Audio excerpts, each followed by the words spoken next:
Bismillahirrahmanirrahim. Assalamualaikum warahmatullahi wabarakatuh. Alhamdulillah, wassalatu wassalamu ala Rasulillah wa ala alihi wa ashabihi wa man walah. Anggota grup WhatsApp Dirasah Islamiyah yang semoga dimuliakan oleh Allah, kita lanjutkan pembahasan kitab Aqidah Ahlussunnah wal Jamaah yang ditulis oleh Fadilatul Syekh Muhammad bin Shalih Al-Utsaimin rahimahullah. Masih kita pada pasal beriman kepada Allah.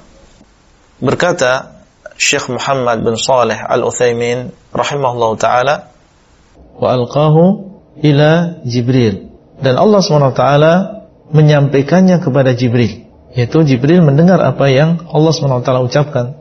Ya, Allah menyampaikan Al-Quran ini kepada Jibril, mengucapkan Al-Quran ini, dan didengar oleh Jibril alaihissalam. Fanazala bihi Jibril ala qalbin Nabi sallallahu alaihi wasallam. Kemudian malaikat Jibril turun dengan apa yang dia dengar ini kepada hati Nabi sallallahu alaihi wasallam. Karena al-qalb ini adalah tempat wadahnya dari ilmu ini, dari wahyu ini.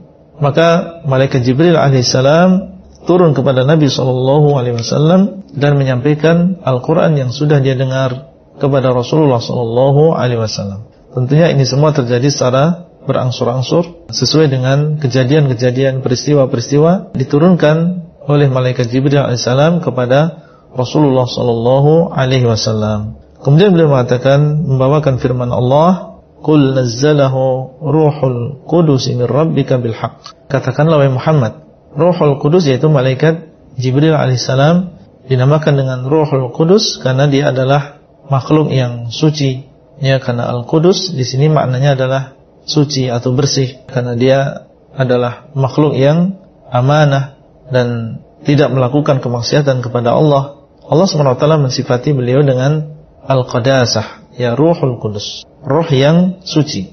Dialah yang menurunkan Al-Quran dari Rabbmu dengan benar. Dan ini menunjukkan bahwasanya Al-Quran ini adalah diturunkan oleh Allah SWT, dan menunjukkan bahwasanya Allah SWT dialah yang berada di atas. Kemudian malaikat Jibril alaihissalam dialah yang membawa ke bawah dan disampaikan kepada Nabi SAW. Ini disebutkan oleh Allah SWT di dalam surat An-Nahl ayat yang ke-102. Baik, kemudian setelahnya beliau membawakan firman Allah yang ada di dalam surat Asy-Syu'ara ayat yang ke-192 sampai ayat 195. Allah mengatakan, wa innahu latanzilu rabbil alamin, nazala bihi ar-ruhul amin ala qalbika litakuna minal mundzirin bilisanin arabiyyin mubin. Dan sesungguhnya dia, yaitu Al-Quranul Karim, yaitu diturunkan oleh Allah Rabbul Alamin. Maka ini keyakinan Ahlussunnah bahwasanya Al-Quran munazzal min indillah, diturunkan dari sisi Allah SWT. Sekali lagi ini menunjukkan bahwasanya Allah berada di atas, karena diturunkan Al-Quran berarti dia berasal dari atas, dari Allah SWT. Nazala bihi ruhul amin. Ar-ruhul amin ini adalah nama lain dari malaikat Jibril alaihissalam. Kalau di dalam ayat sebelumnya tadi Allah mensifati Jibril dengan Al-Qudus karena kebersihannya.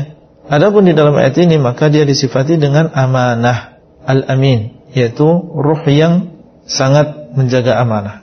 Apa yang disampaikan oleh Allah SWT kepada beliau berupa wahyu ini disampaikan apa adanya, tidak bertambah, tidak berkurang kepada Nabi.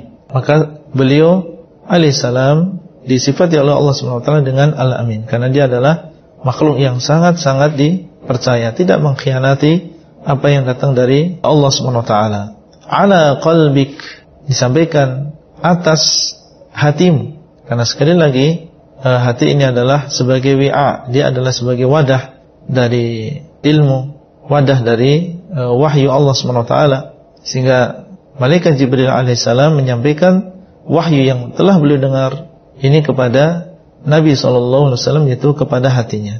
Litakuna minal mundzirin, supaya engkau menjadi orang yang termasuk mengingatkan. Dan mundzirin di sini maksudnya adalah sebagai nabi. Diturunkan wahyu kepada beliau supaya beliau menjadi seorang nabi. Al-mundzirin artinya adalah orang yang mengingatkan, dan maksudnya adalah para nabi dan juga para rasul alaihimussalam, Karena mereka diutus oleh Allah SWT sebagai mubasyirina wa mundhirin. Sebagaimana firman Allah, rusulan mubasyirina wa mundhirin. Para rasul yang mereka diutus oleh Allah SWT dalam rangka memberikan kabar gembira, wa mundhirin, ya, dan memberikan peringatan kepada mereka. Yaitu memberikan kabar gembira apabila mereka beriman dengan apa yang mereka bawa, beriman kepada Allah, beriman dengan hari akhir, maka mereka akan mendapatkan kegembiraan dan kebahagiaan.